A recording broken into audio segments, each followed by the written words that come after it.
और इस वक्त की बड़ी खबर अखाड़ा में कि लोकसभा में गृह मंत्रालय का जवाब आया है। असम मिजोरम सीमा विवाद पर जवाब दिया गया है सरकार द्वारा और लोकसभा में गृह मंत्रालय का जवाब आया है। असम मिजोरम सीमा पर जवाब दिया गया है और उसमें ये कहा गया है कि दोनों मुख्यमंत्रियों को, जैसे कल गृह मंत्री ने आग्रह किया था दोनों प्रदेश के मुख्यमंत्रियों से कि आपस में बैठकर इस मसले को सुलझाएं। एक वादा जो सरकार ने किया है कि 2024 के लोकसभा चुनाव से पहले नॉर्थ ईस्ट के सभी राज्यों के बीच जो भी बॉर्डर की डिस्प्यूट है उसको सुलझा दिया जाएगा। असम और मिजोरम सीमा विवाद पर लोकसभा में सरकार की तरफ से जवाब भी दिया गया है। अमित, आज देखिए, लोकसभा में सवाल पूछा गया था कि किन किन राज्यों के बीच सीमा विवाद है, तो इस पर गृह मंत्रालय की तरफ से लोकसभा में लिखित जवाब आया है कि कुल 6 ऐसे राज्य हैं जिनको लेकर विवाद है, जिसमें असम, अरुणाचल प्रदेश, असम, मिजोरम और अन्य राज्यों के साथ सीमा विवाद शामिल है। चूंकि ये संवेदनशील मुद्दे हैं, लगातार गृह मंत्रालय इस पे सीमा विवाद को सुलझाने का काम कर रहा है। अलग अलग समय पर अलग अलग कमेटियां बनाई गई हैं और बैठकें हो रही हैं। बहुत संवेदनशील मुद्दा है सीमा का राज्यों के बीच, और इसको सुलझाने की एक निरंतर प्रक्रिया है जिसका तेजी से पालन हो रहा है। ये जवाब गृह मंत्रालय को ने लोकसभा में दिया है। और जो ये 6 राज्य हैं जिनमें सीमा का विवाद है, उसमें असम और मिजोरम भी शामिल है। तो ये इस पर ये एक अहम जवाब आया है लोकसभा में, और इससे जाहिर होता है कि केंद्र सरकार की, गृह मंत्रालय की सीमा विवाद को सुलझाने में जो ये कार्रवाई है वो लगातार जारी है, क्योंकि अंततः आनंद इससे प्रदेश और देश का नाम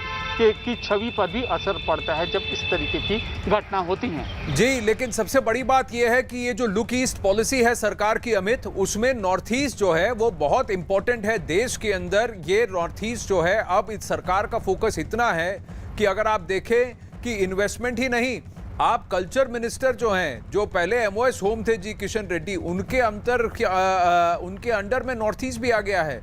तो नॉर्थ ईस्ट में पर्यटन को आगे बढ़ाना, विकास को आगे बढ़ाना, नॉर्थ ईस्ट को पूरी तरह से पूरे देश के साथ जोड़ना और पूरे सभी राज्यों को एक्सेसिबल बनाना, वहां पर रोड्स बनाना, वहां रेलवे से उसे कनेक्ट करना, ब्रिजेस बनाना, सभी राज्यों को, जो कि वहां 7 राज्य हैं नॉर्थ ईस्ट के, सब जगह शांति के साथ साथ विकास की बात करना, ये बहुत बड़ी चुनौती है सरकार के पास। लेकिन उन्होंने कहा है कि इसे हम करेंगे और करके दिखाएंगे, और बहुत बड़ा वादा किया है अमित कि लोकसभा 2024 से पहले जितने वहां के डिस्प्यूट्स हैं, खासकर ये जो बॉर्डर डिस्प्यूट्स हैं, इसको सेटल किया जाएगा। हाँ जी, बिल्कुल। किस कदर उत्तर पूर्व की नीति को भारत सरकार यहाँ पर ध्यान दे रही है, उसका अंदाजा इसी से लगाया जा सकता है। गृह मंत्री अमित शाह कुछ दिनों पहले अभी शिलोंग के दौरे पर थे, उसके बाद गुवाहाटी के दौरे में गए और एक कन्वेंशन सेंटर, इसके अलावा अलग अलग वहाँ के लोगों की जो ज़रूरतें हैं वो वहाँ पर उसका सेंटर खोला।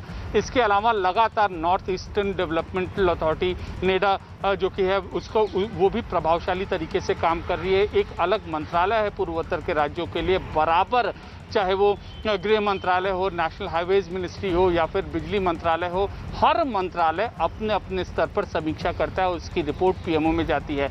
और ये एक विकास के जो काम चल रहा है, इसमें कोई दो राय नहीं है। पिछले 7 सालों में उत्तर पूर्व के 7 राज्यों में समानांतर एक विकास का कार्य हुआ है। लेकिन सीमा का भी ये विवाद है, ये बड़ी चुनौती है सरकार के सामने।